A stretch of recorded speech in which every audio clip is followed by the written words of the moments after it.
What's up, wrestling fans? It's the Two Bros Wrestling Show coming at you live. We are in WrestleMania season, Kevin. What's going on tonight? Oh my gosh. Tonight, Doug, our main event topic is what WrestleMania has become, and that is all about this heel turn. And the main event is not just WrestleMania based, it's short term how this changes Mania, but this changes everything. John It Cena's heel does, turn doesn't it? changes everything. So we're going to look at it from all angles, what it means for Mania, what we think he's going to say when he tries to come up with his motivation as to why on Raw Right. tomorrow. The long My term, God, what this why? means for the rest of the year for the farewell tour of John Cena, as well as his legacy, years from now, how we're going to look back on this, because it does change everything. But before we get to that, in about 12, 13 minutes, we got a decent There we amount of go. news that I want to get through in our opening bell. So to start with, WWE's LFG reality series is wrapping up its first season on A&E. It has already been picked up for a second season. Oh, Season one cool. is it's sort of a tough enough style program for those who haven't watched, and it features Booker T, Shawn Michaels, Triple H, Undertaker, Mickey James as trainers / mentors. Well, one of those legends isn't returning for season 2. Have you heard of this, Doug? Oh, no. I have not heard about this. What's going on? Is it drama? Is there drama It's on looking drama. for group or Legends Future group? What's it called? What's LFG for? It's Legends and Uh, Future Gamers greats. looking for greats. There we Future go. greats. There we go.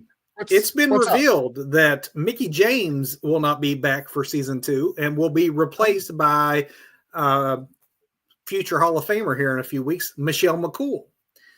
Ah, The reason isn't great. Fightful uh-oh. Select is one of the outlets that revealed a source close to A&E indicated that The Undertaker was responsible for the switch. There's no indication that he actually demanded that Mickey be removed, but he did make it clear that he was willing to continue in his role and participate in the show if his wife were also part of the proceedings, hence the switch. It's good to be king. Isn't it, though? Yeah. Well, on the topic of recent WWE programming, WWE Evolve is now 2 shows deep into its run. If you haven't seen it yet, I highly recommend it. I hadn't seen LFG. I have watched Evolve. I've enjoyed it. It's an interesting sort of studio wrestling show, reminiscent of the Territories, or a modern example would be more like, it looks more like an NWA Power than it does a Oh, WWE okay. production or even an NXT production. I mean, it's literally a small studio and like 2 rows of chairs.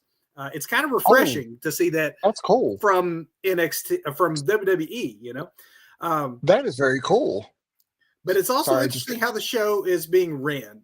Behind the scenes, there is a trio of very familiar and accomplished names who are pulling all the strings. The show's creative power players are Jeremy Borash, Gabe Sapolsky, and Shawn Michaels. This was just revealed in the last few weeks as to who actually is running this new programming. Borash, of course, has a very long history in wrestling production, dating back to the old WCW days. Of course, famously, a long run with TNA. Sapolsky is probably best known for his influential work in the original Ring of Honor. And then, of course, he later was the mastermind behind the original Evolve promotion when it was not a WWE product. And then, of course, there's Shawn Michaels, who, what has he ever done? who is he new? Who is he? Honestly, he's receiving a lot of well-deserved credit himself for reshaping NXT into arguably WWE's most consistently exciting weekly broadcast. And so when you have those 3 together, pulling the strings of Evolve, been very good thus far. New episodes drop on Tubi every Wednesday. Tubi. It's Wednesday. You know what that now means. Tony's got Counter competition. programming. Counter programming. One last story about both AEW and WWE programming, since we're on the topic, before we move to other news. Just some programming notes that next weekend's AEW Collision will not be a standard 2-hour block. Instead, because of the NCAA tournament, AEW will present 2 one-hour episodes of Collision, both on like 11 o'clock after the ball games on Saturday night, 1 hour, and then another hour on Sunday. Secondly, we were told, obviously, that prior to Raw moving to Netflix, that they're going to have flexibility, and you're going to see what that means starting tomorrow on WWE Raw. You no longer have to have Raw air at 8 p.m. on Mondays because, as you are aware, WWE is overseas. If you watch SmackDown, you saw it was a tape show from Barcelona. Yeah, Barcelona. They're in Europe for the next couple of weeks. In fact, SmackDown will continue to be taped and aired at 8 p.m. on USA. But again, Netflix is different, which means that for the rest of March, you can watch Raw early. So Raw will air live tomorrow at 3 p.m., the following Monday at 4 p.m., and then a couple of Mondays from now, again at 3 p.m. over the next 3 weeks. That's going to be interesting. I might actually try to tune in early while I'm working and watch a little bit to see how that goes, how that feels. It's kind of strange to not have Raw on its normal 8 p.m. time slot, but it will return to its normal airings beginning with the April 7th edition. So definitely interesting. That is interesting. I like that, though. I like the, live. Yeah. I like that. That's cool. It always feels better when it's live. So I'm kind of curious to see these European crowds. We know the European crowds always bring it. And watching it live even more so than once it's in the can, you can always sort of tell. But a few comings and goings to report on. First, the uber talented Alex Hammerstone has finished up his commitments to TNA and is now a free agent. If you've never seen his matches in MLW with Jacob Fatu, that is reason alone that all you would need to argue that and hope that WWE snatches this man up soon. Not that AEW wouldn't still be a step up for him. He deserves a bigger platform, but I would love to see him go wreck NXT for a little while and then make it to the main roster. The parade of wrestlers out of AEW continues as well, as Abaddon and Nick Commoretto are just two of the most recent names that are set to be done with the company very soon. I like Abaddon. I like Abaddon too. Commoretto never. I can see Abaddon showing up at an Evolve or an NXT. Abaddon would also make a great member of the Wyatt Six if anything were to ever happen with those kids again. Just tweak that character just a little bit. I mean, Nikki needs a buddy. Yeah. Well, of course, I'm talking like the Wyatt Six is a real thing that happens every week right now. Hey, it might happen again, though. There's still talk that with Little Miss Bliss and now Bo Dallas cleared. Let's wait and see. We're running out of time, though, if we're going to do something before Mania. Yeah, we are. While talking WWE, though, let's talk some changes in WWE. These are goings that are not wrestlers leaving, but maybe the wrestlers leaving behind at least portions of their names. WWE has made some kind of interesting adjustments. Seth is freaking no more, for example. Notable changes. If you go to the official roster page, Seth Rollins is no longer listed as Seth freaking Rollins. Dominic Mysterio is no longer listed as Dirty Dominic. And Big Bronson Reed no longer has Big in front of his name. He's just Bronson Reed. It's kind of how you used to be Dynamite Doug, but you aren't any longer. I'm just Doug now. I don't want to contribute to the tribalism that is the internet wrestling community, so I'm just Doug. I will still cash checks from Tony Khan, though, with no problems. At least you still are liking in character. That's what Indeed, I do. Yes, I am the high class lowlife after all. Oh man. Going to end here. We have a few personal, I say personal. These are off-screen wrestling related news stories, real world wrestling related news stories. I want to end on the happy ones, so let's talk first about a couple of the sad ones from the world of Lucha Libre. We had two noticeable deaths in the Lucha Libre community. First, Cyclone Ramirez, who had a 40-year career in Mexico, passed away of a heart attack at age 64. Most of his career was with CMLL, but he also had stints in other promotions in Mexico, including AAA. He held multiple CMLL titles, including a 313-day run as the CMLL World Welterweight Champion back in the 90s. He wrestled his final match just last year. You know how these wrestlers, especially in Mexico, tend to do. They wrestle well up into their retirement age. Condolences are also in order for the family and friends of Broderick Shepherd. He was better known by the ring name Australian Suicide. Shepherd was only 32, so a more tragic story there. He began wrestling in 2008 in his home country of Australia, but made his name after being noticed by Conan, who offered him a chance to work for AAA back in 2013. He became a star in the promotion over the next 7 years, sharing the ring with stars like Rey Fenix, Penta, Santos Escobar, Daga, and others. He held the AAA World Cruiserweight title for 211 days before losing it in 2018 to Sammy Guevara. And though most of his work was in Mexico, Shepherd had a brush with American fame when he joined Lucha Underground as the character Hexagon Black. Unfortunately, Lucha Underground was canceled soon after Hexagon debuted. Shepherd would go on to wrestle twice for AEW back during the AEW Dark Days, but his career never regained its footing and the early promise. And over the last few years, he'd been more inactive. His last match was in November. No word on cause of death, last I heard, but he does leave behind a very young daughter that he has shares with his wife, who is former AAA luchadora Vanilla Vargas. So our condolences to the family of for Broderick Shepherd, Australian Suicide. Now the happy ones.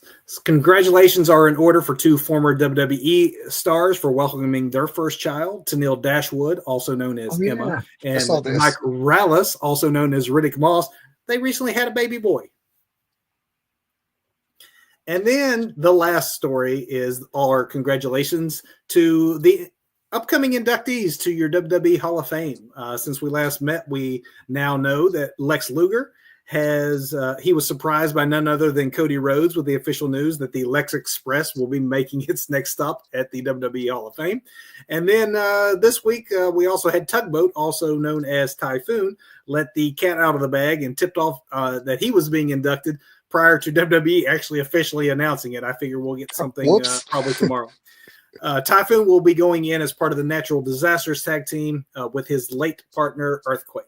So congrats to Lex and the Natural Disasters. And of course, Doug, as you know, we want folks to stay tuned.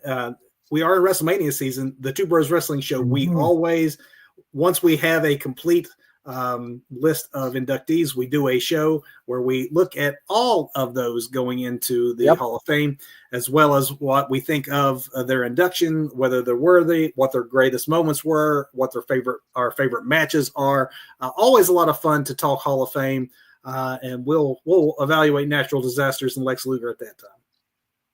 Sounds good. Can't wait for that. But now we have to evaluate and talk about what everybody in wrestling wants to talk about, and that is the heel turn heard around the world, and I mean that literally around the world. So to start us out, let me just throw some facts at you here. The Guinness Book of World Records posted about John Cena on their official website, noting that he broke the record for the longest WWE face run before turning heel. Megatron from the Decepticons came out publicly this week endorsing John Cena's heel turn.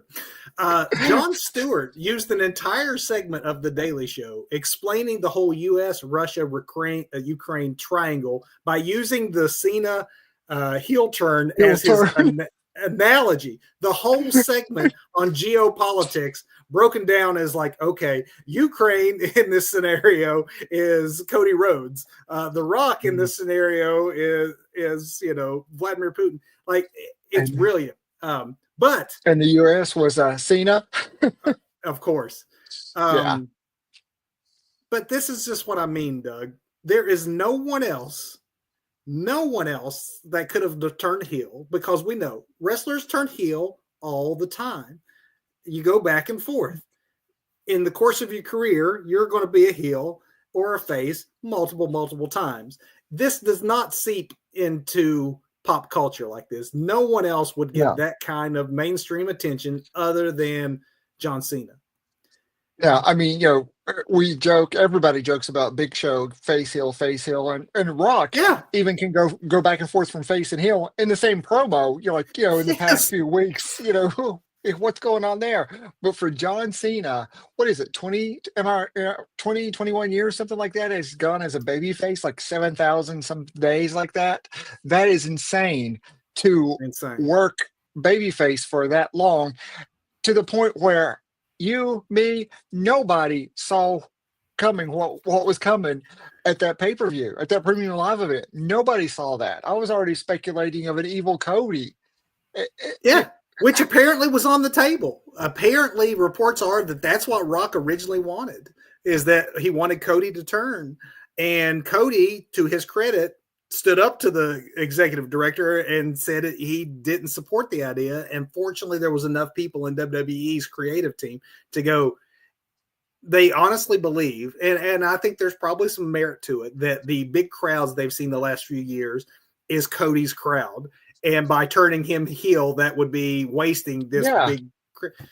And apparently, I mean, there were some rumors with CM Punk maybe offered the role to be the, under the Rock in this scenario.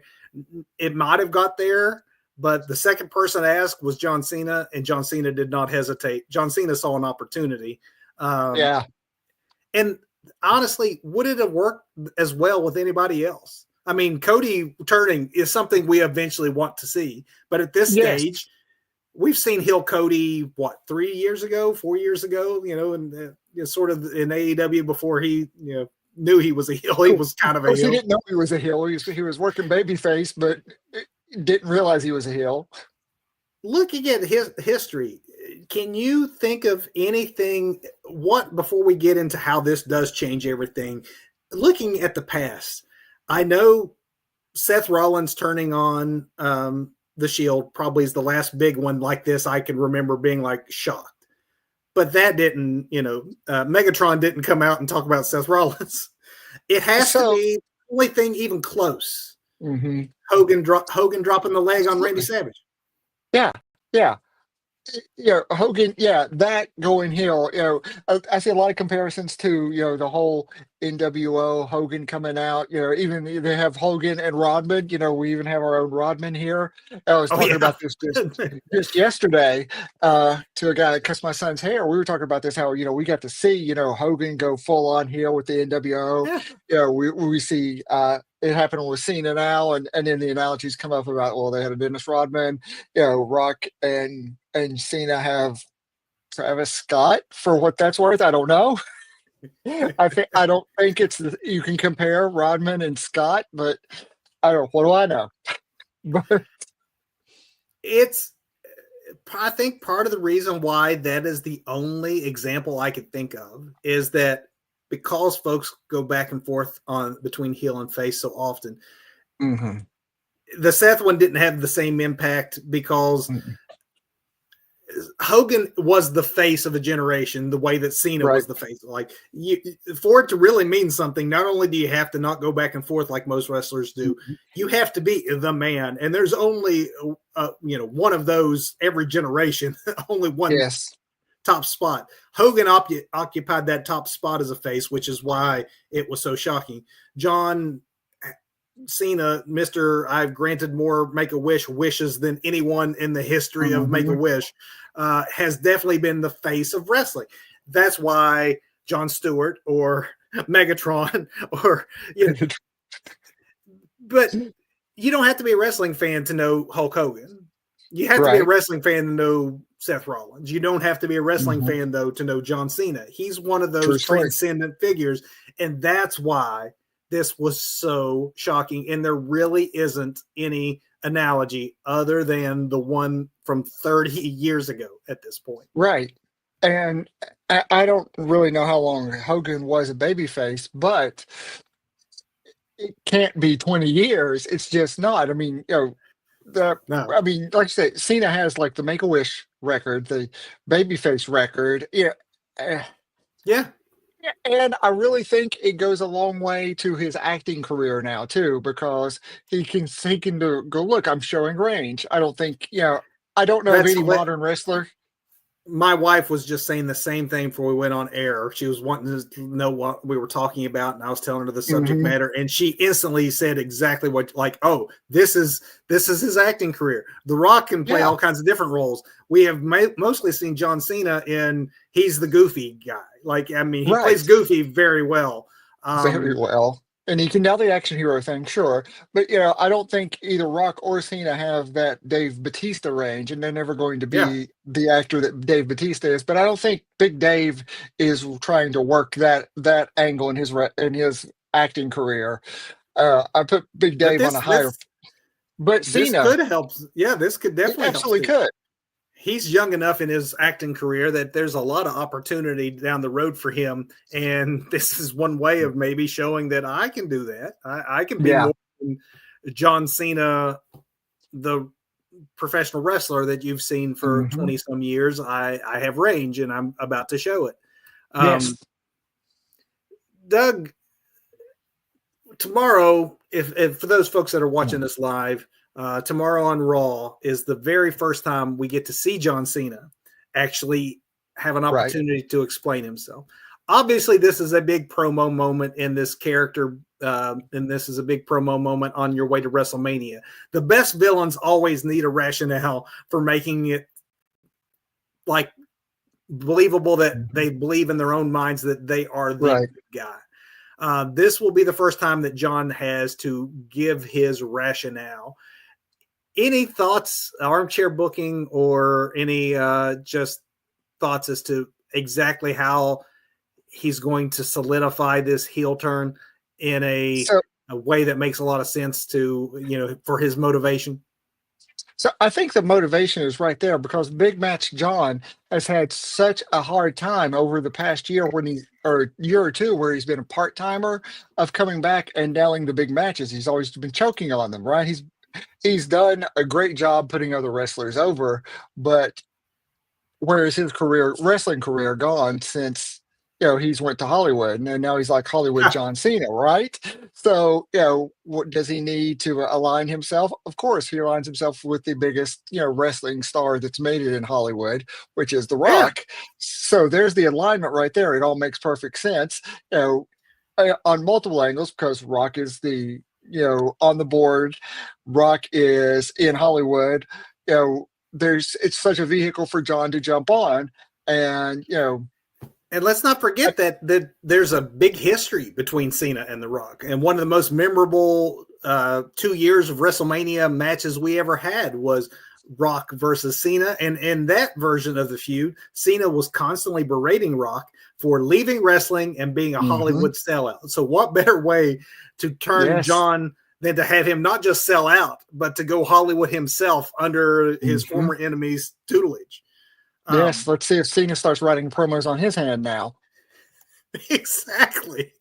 Yeah. Exactly. That got personal. And Uh John huh. actually, in real life, would later apologize. The Yes. older he got, the more he realized that what The Rock had done and why The Rock had done it. And, time's still undefeated. And I think he probably felt bad about it. And now he gets to be that guy in this Hmm. promo, or in this storyline with him.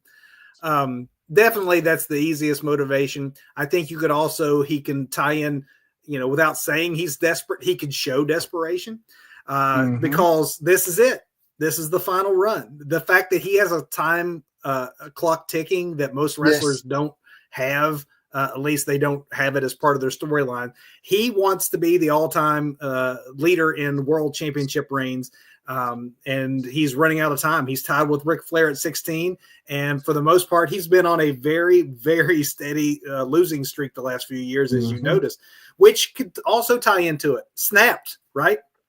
Right. I mean, So there's enough evidence to support that this wasn't always on John's mind. He came up just short in the Rumble, and then rather than earning his way into Elimination Chamber like everyone else, he inserted himself in. And we should have picked that up as a sudden change in character, but he was gracious after losing Royal Rumble. That's John Cena, we know. But then when he put himself in the chamber match, and he can easily say, years of abuse that I have suffered at the mhm. hands of you. I have entertained your children. And for decades, let's go Cena. And then you adults always respond with Cena sucks. You booed me Yes. relentlessly. And now that I am an older wrestler at the end, I'm a loser. I can't win anything. Now you choose to support me. Hmm. Literally There it screw is. you, right? Yeah. It's all right there. It almost writes itself at that point. That's the supervillain having actual reasons for thinking he's the good Hmm. guy. Everything we said has enough truth. I mean, that really Hmm. is what's happened to John Cena, both the character and the man for 20 years. And you can Yes. very believably turn those real life wrestling stories into this real life wrestling Hmm. story of why I've turned on you after all these years. I refuse to turn on you, even though you turned on me a long time ago. Rock, I'm sorry, you were right all along. Yeah, and you can also sell it like it wasn't something he'd thought about. It's something that had started to brew and brew and brew. And when he's giving Cody the hug, he sees the opportunity there. And in that moment, he and Rock have lock eyes, and it's in that moment he knew what he had to do. Yeah, and there you go. Yeah. I think sometimes there, simple is better. The obvious answer of Hmm. like, look at the last 20 years, and you Yeah, don't have to. I mean, you don't have to ask me why I've turned. Let's show some VTR of yeah, um, of you turning on me 20 years ago. Sometimes I think keeping it simple is best. The motivation for this one absolutely. seems pretty cut and dry. Is like Rock offered me an opportunity. You were too foolish to take it, and I'm too close to the end, too desperate for this, to be the all-time great. They call him the greatest of all time. That's kind of like a nickname that has been Hmm. bestowed on in the last couple of years. Well, he wants to solidify that by actually saying, "I'm one more than Flair." Um, Yeah. and if it It, takes doing this to do it, something had to change because I couldn't get the job done with your support.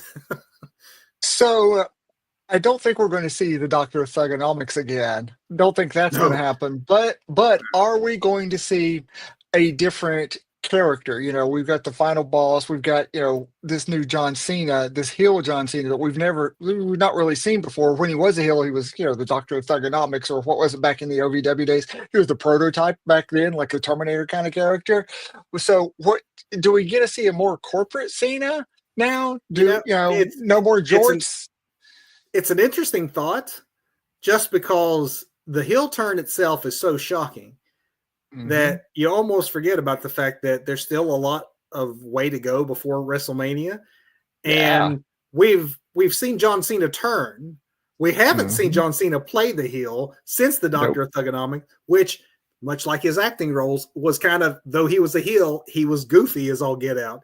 Hmm. Goofy isn't going to meet the moment of what that heel turn was or what they're trying to build for WrestleMania. This has to be a more serious heelish John Cena. So I think we almost have to have a heel John Cena that is not the heel John Cena that he debuted as. It has to be a whole new flavor of John Cena for this next month. Don't you think?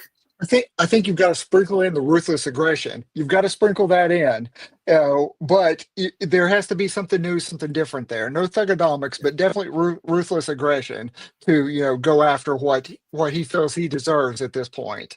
No cheap heat wearing the opposing team's jersey and big Yeah. chains and dumb raps. And I mean, No, like, no, he none of really, that. this is going to be, now we've seen him turn. Now we have to see that he actually can play the heel convincingly for the next month, which is an excellent observation, that it can't be what it was before. And it all Hmm. starts tomorrow, because tomorrow's is a big mic Yeah. drop moment, as that Well, you have to make it yeah. count tomorrow. It's exciting actually to see how it goes. Um, so let's talk. And I know we titled this show "We See You Now," and the fact that this does change everything. And I want to talk about what all it does change. And as I mentioned up top, let's talk short term, then the Mhm. what it means for the rest of Cena's 2025 run, and then we'll close with looking at the really long term, and that's how this affects the John Cena legacy as well as the wrestling industry. First, short term. We're talking Mania already, so I think that's the best segue. Mhm. Obviously, looking at Mania, The obvious way this changes everything is it eliminates the story being babyface versus babyface. One generation's good guy versus the modern generation's good guy. This puts real heat and animosity in play, which makes for a more intriguing contest. Do you think it would have meant as much to have face versus face, John Cena versus Cody Rhodes? No, I don't think face versus face would have worked in that, and that's why I was totally thinking, Cody goes heel here because we need babyface versus heel. We need that. I didn't know we needed it the way we're getting it, which I'm totally on board with, but I think it has to be that, babyface heel dynamic because a contest of champions, generational talents, it, it's just not going to sell it like this does. The last time they really tried to do face of a generation versus face of a generation, may the best man win kind of thing. Yeah. It was Rock Hogan, and Hogan. in that contest, the fans chose a side anyway, which they would have surely done here as well. So WWE kind of just beat folks to the punch and made an obvious good guy and an obvious bad guy. You can tell a lot better stories when you have an obvious good guy and an obvious bad guy. It's kind of hard if they have a whole month to go to do the whole "I respect you" pat on the back kind of thing and make it as interesting. Well, like you said, you've got to keep it simple. Good versus evil. I mean, there's your story. That's always the wrestling story, or it should be. Make it compelling like that. You can do the best man, may the best man win mutual respect thing on occasion, but honestly, it's much easier to do the good versus evil than it is to make it interesting anyway for a long, because that's something else that changes. Yes, it obviously changes Mania. It changes the road to Mania. For one, The Rock probably wouldn't have been involved, so that adds another layer. Right. And then just what we were talking about, pop culture, like eyeballs, face versus face, Cena versus Cody Rhodes. Jon Stewart wouldn't be talking about on the Daily Show.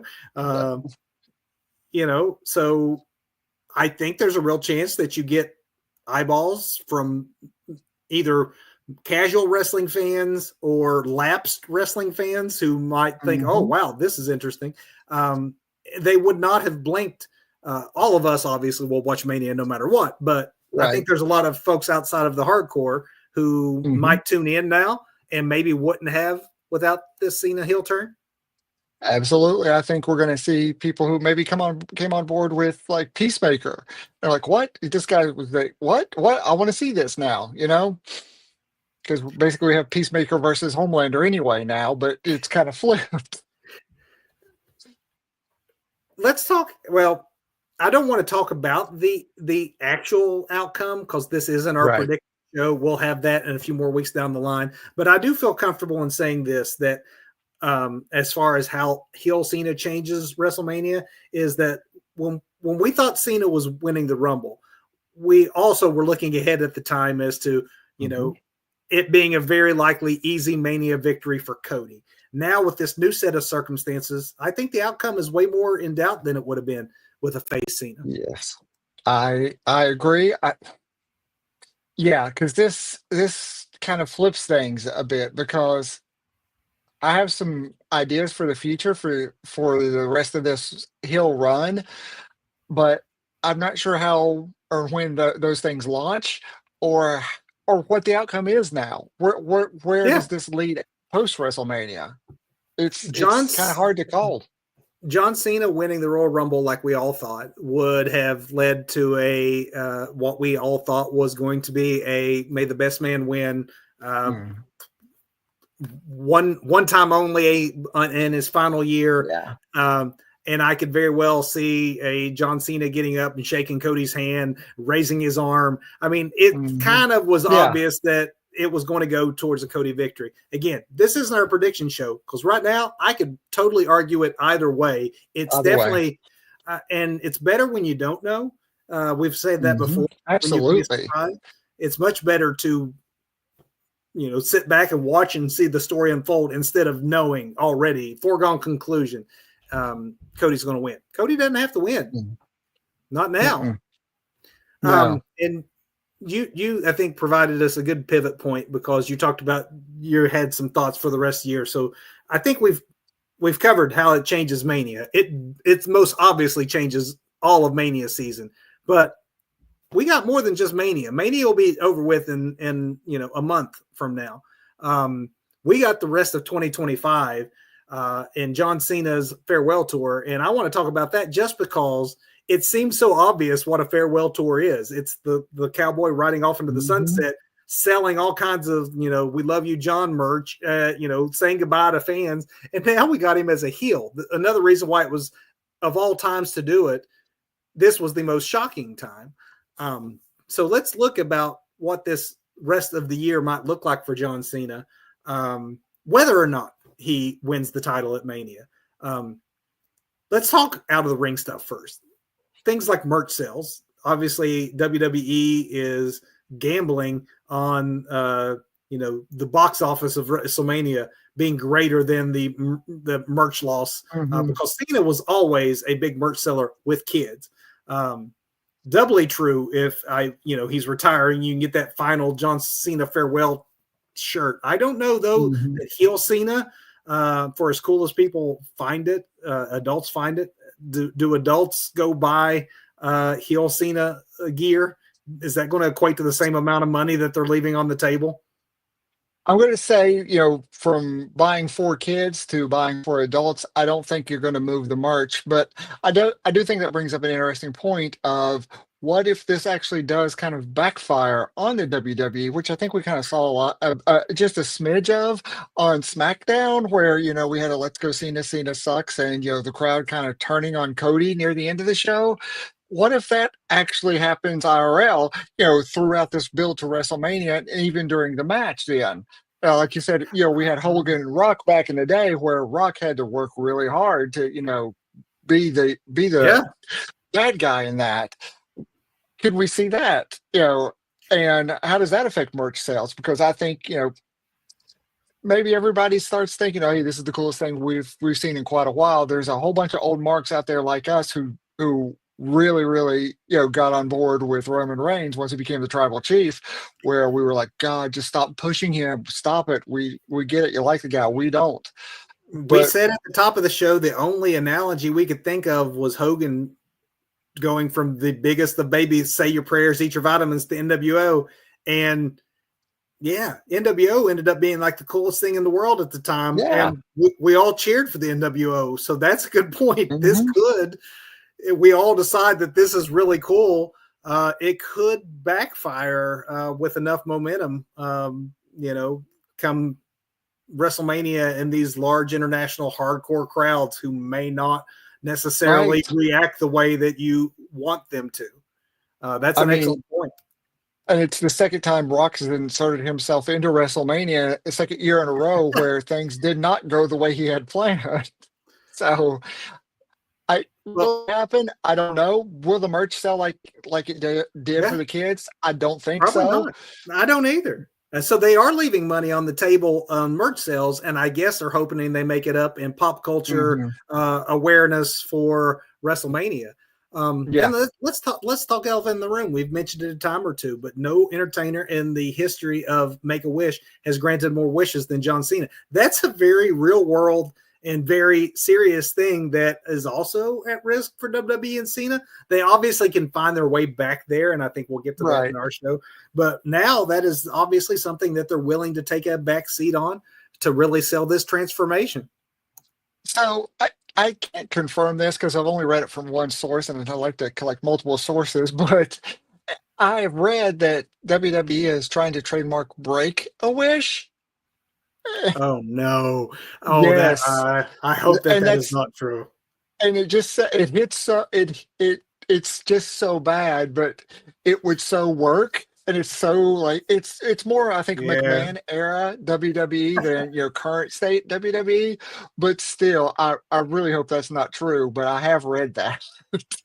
I mean, if they do, it would be one way to sort of safeguard that fans won't start cheering him like he's cool, because we have to, Right. as cool as this is, I do like when wrestling follows some of its typical roles, and I Hmm. love that Cody Rhodes is that old school white meat baby face, as they call it. Right. There's not the gray. There's like he is just one of the last guys that can actually convincingly pull off the good guy routine, and the fans actually not hate him for it. Um, Hmm. and I would love to see John Cena actually embrace that heel persona without trying to be the cool heel that the NWO became, and then therefore we all cheered. Hmm. And it gives an opportunity to do another wrestling passing of the torch, where John does hand off more of those Make a Wish duties, and the next generation Yeah. of Make a Wish wishmaker to Cody. There's a good passing of the torch right there, an opportunity to do that. I like that because honestly, he would be of this current generation absolutely the most obvious and best choice for Hmm. that. So let's talk now. I know obviously there's a lot that when we say it changes everything, it changes everything. We're talking non storyline, non in ring stuff. But now let's talk in ring and not behind the scenes for the rest of John Cena's year. Obviously, if he wins at Mania, there are rematches and the story can continue. If he doesn't, he can still chase because he's got the rest of the Hmm. year to try to get that number 17. That can continue as well. Either way, this does not have to be the end of Cody Cena, since this is the first time we're getting it. Hmm.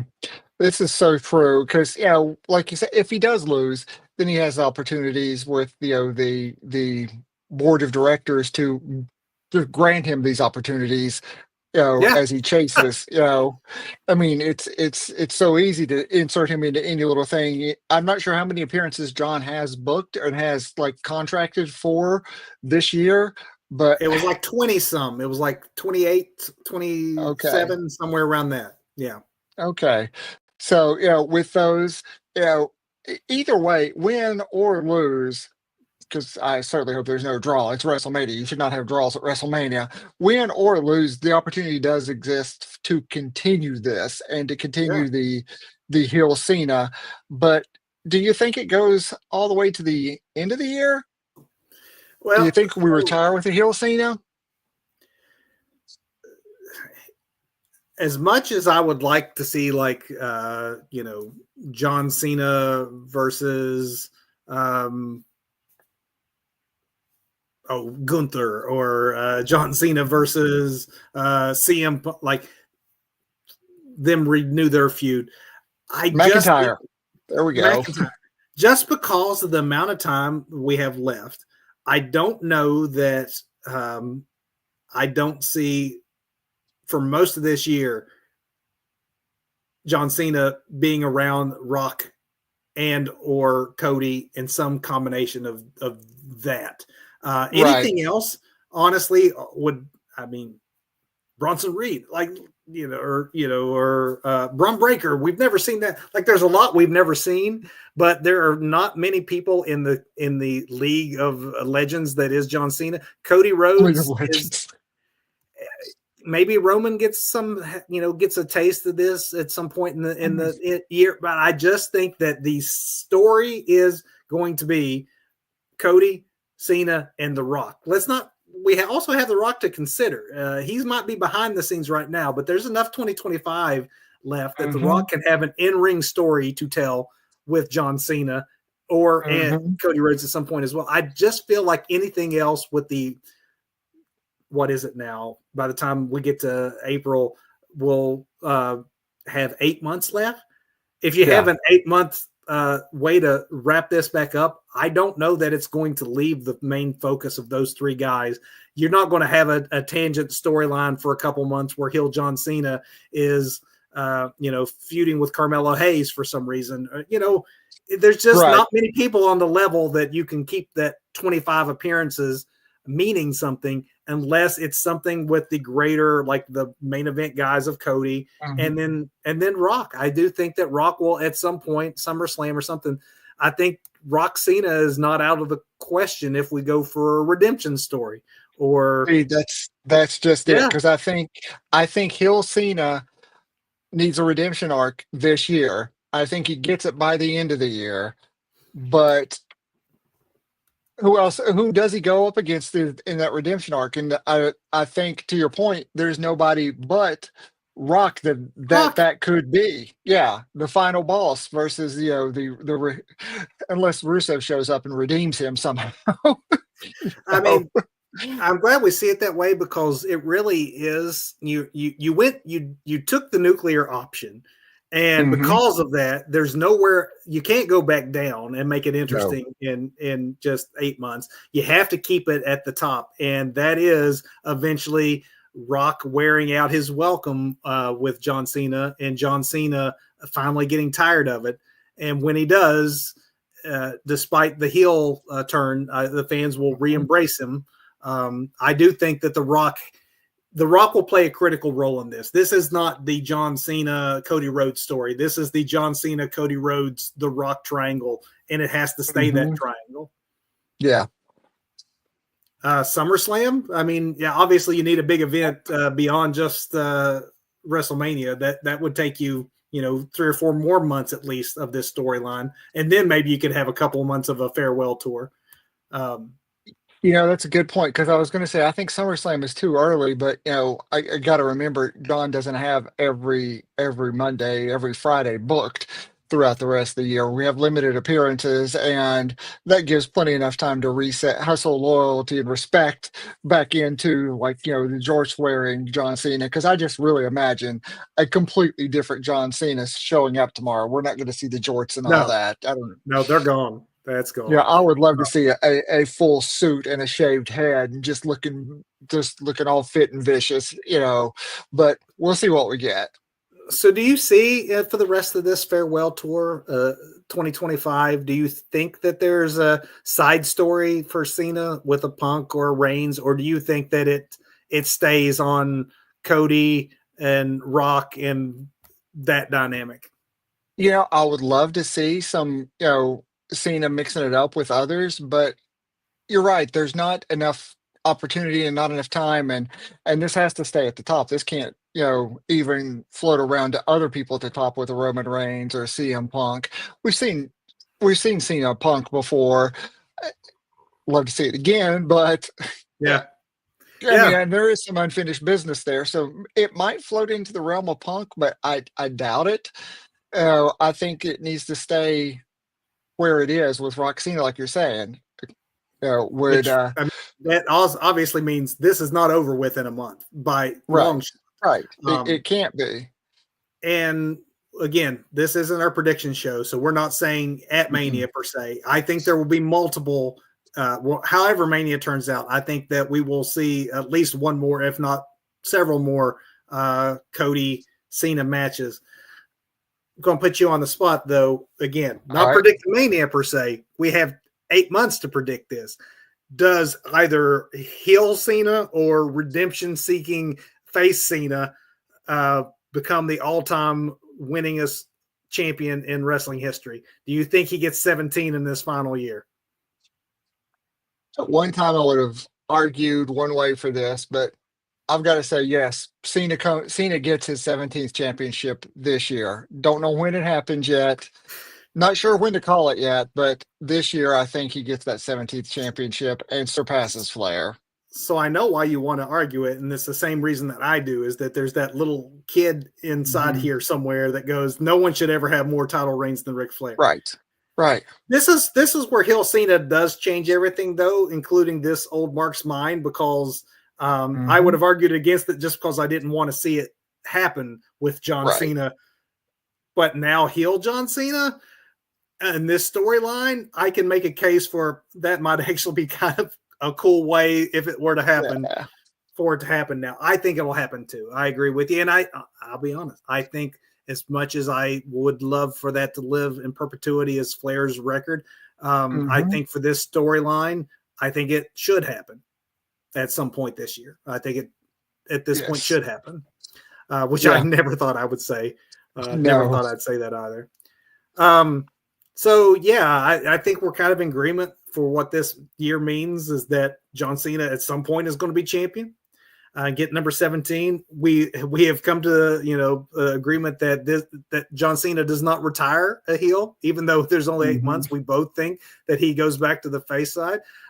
It could be intriguing though to just see how they keep it going for 8 months, to watch him try to win that world title and at some point try to win back his soul, as it were. Oh yeah, that's right.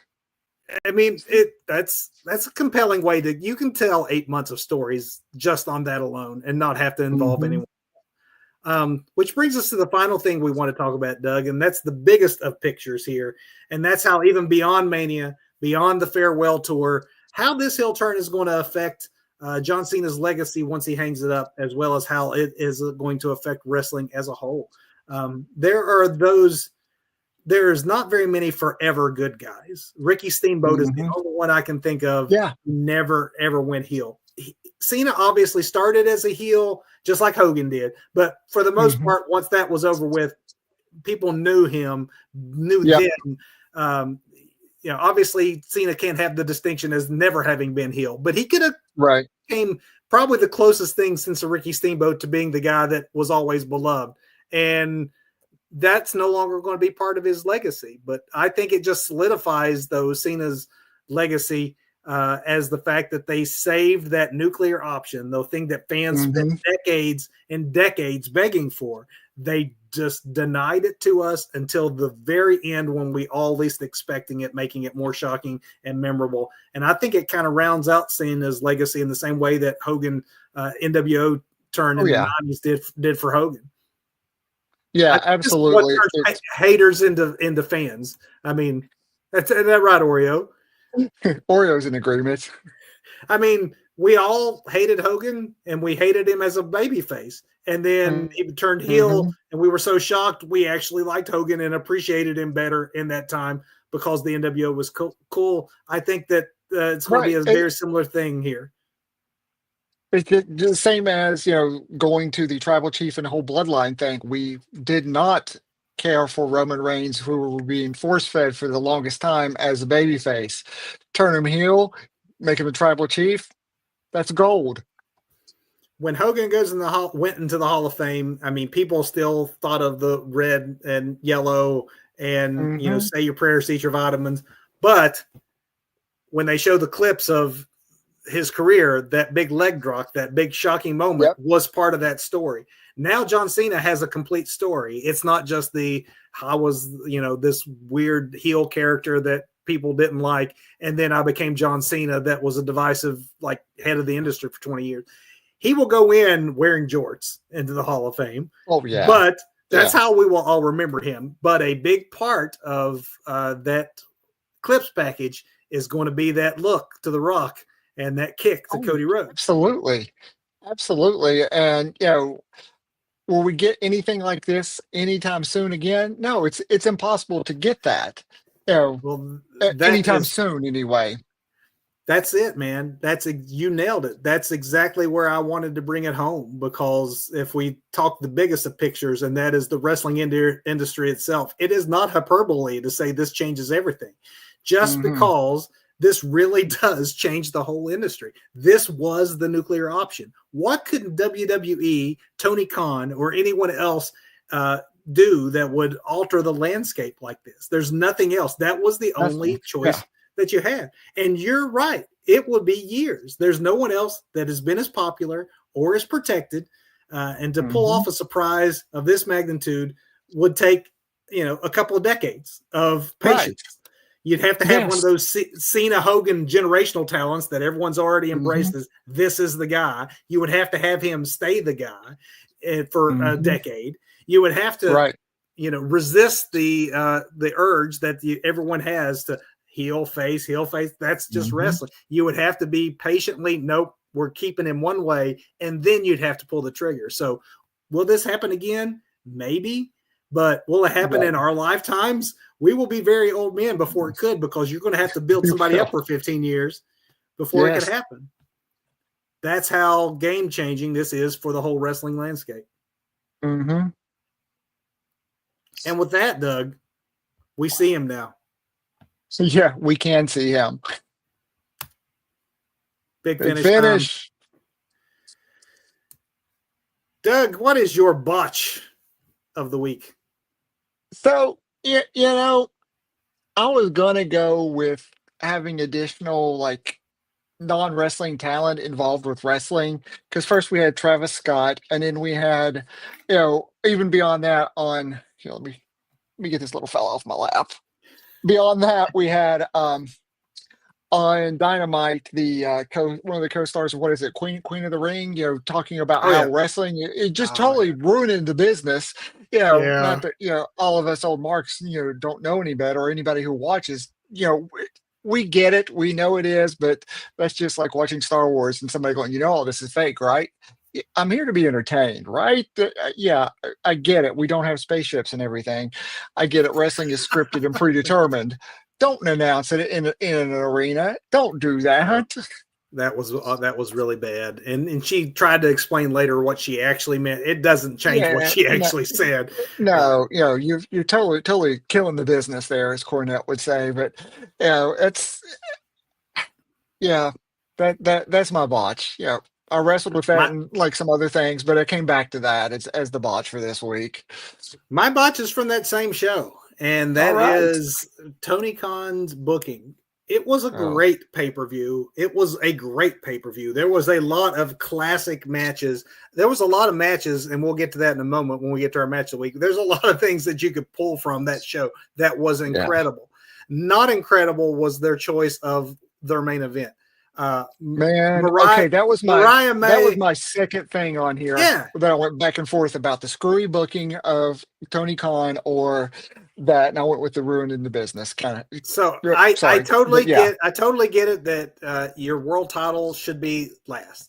However, Tony, look at what Triple H has done. Sometimes hmm when the women's world title has earned that spot, they can be last. Women main event all the time on NXT. Women hmm occasionally will main event on the WWE main roster if the storyline warrants it. The storyline of Mariah May and Tony Storm was definitely the best story that AEW had going into this pay-per-view, the best story they've had all year, way better than John Moxley and Cope. And therefore, this was a real chance for Tony Khan to show some equity and put the women on last. And the women had the better story and the better match by far. And so by insisting that the men had to go on last, he killed what was a really great pay-per-view up to that point with a flat ending. I tell you, it could have been well, that was the second week in a row where we had a near perfect premium live event pay-per-view. First Yeah. WWE does it, and Tony Khan's like, "Hold my beer and watch this." Until we got to the main event, I was joking on our show, where I'm like, "Okay, Christian's coming out as champion." Oh wait, Christian actually had that opportunity to come out as champion, but that way neither one of the guys actually in the match had to lose the match, and that was just so screwy and so wrong.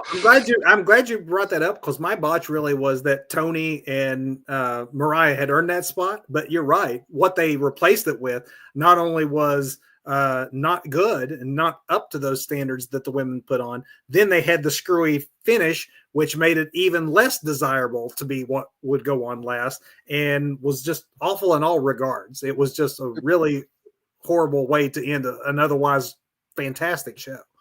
It absolutely was a fantastic show, and I got a feeling, our matches just might be the same. Yeah, I don't know. We'll see. How about your Okay, performance of the week? so I'm going to give my performance to. I'm going to jump from AEW, jump over to WWE because I really like. How Roman Reigns re-entered the wrestling world this week. First of all, shout out to the camera crew again because they have got some amazing directors going on right now. Where Rollins is there, and you see Reigns coming with the arm. You see that first before you. It's kind of like it's almost like a horror movie where he just comes in, and then Roman Reigns then began to remind us that he never actually turned babyface, right? He is still that bad guy.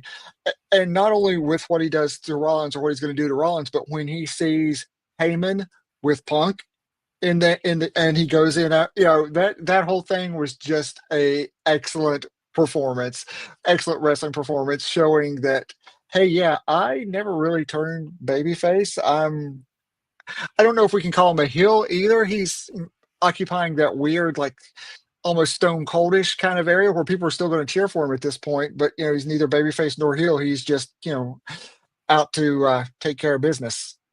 It almost has to be that way because the fans are obviously going to cheer Punk. So they're making, Hmm. maybe that's why they're getting rid of the freaking so that, just make more heelish Seth Rollins Yeah, and have Roman occupy that space between. yeah. Maybe that's what they're planning on. My performance of the week, I'm also switching from AEW to WWE, and I'm just calling out the guy who is the guy, and then he shows you why he's the guy. Cody Rhodes had to sell the whole WrestleMania Oh yeah. storyline himself this past week without John Cena and without The Rock in attendance. And when he finally got on the microphone on last week's SmackDown, it was exactly the kind of babyface promo that his dad used to give, and not the kind that has gotten any reaction from fans the last 15, 20 years. Ever since the Stone Cold Hmm. era, that just hasn't worked in wrestling. And Cody Right. has a really special connection It's fair. where he can tap into that old 80s, 90s, early 90s mindset of I can be a straight up babyface good guy and you will still like and respect me. I don't have to pander to you and you have got my back. He does that better than anyone. He did it in that promo. And then I also like this week's SmackDown where, okay, I spoke last week and now the talking's done. I just want to hit somebody. Hmm. That works for me too. So I'm giving it to Cody. That is cool. Now, I do think when we turn here to match, I don't know that we have the same one, but we definitely have it on the same show because there are 3 matches on that show that I could argue could be not just match of the week, but match of the year contenders. Yes, there are 3 on that show. So I know that we're going to agree on what those 3 are. We might not call out the same one, so please go ahead. and this was very, very difficult going back to the AEW Revolution. My goodness. But I have to bring it back around to what you were talking about earlier with Tony and Mariah May. That was an assault. It was amazing. It was everything that should be the main event in Yeah. that match. And there are other matches on that show that are almost equally amazing. I really do mean it when I say, we once again had a near perfect, pay-per-view here, just hot on the heels of like the week prior with WWE doing the same thing. But Tony really dropped the ball there with the main event. But Mariah May, Tony Storm, give these ladies their flowers. They deserve it.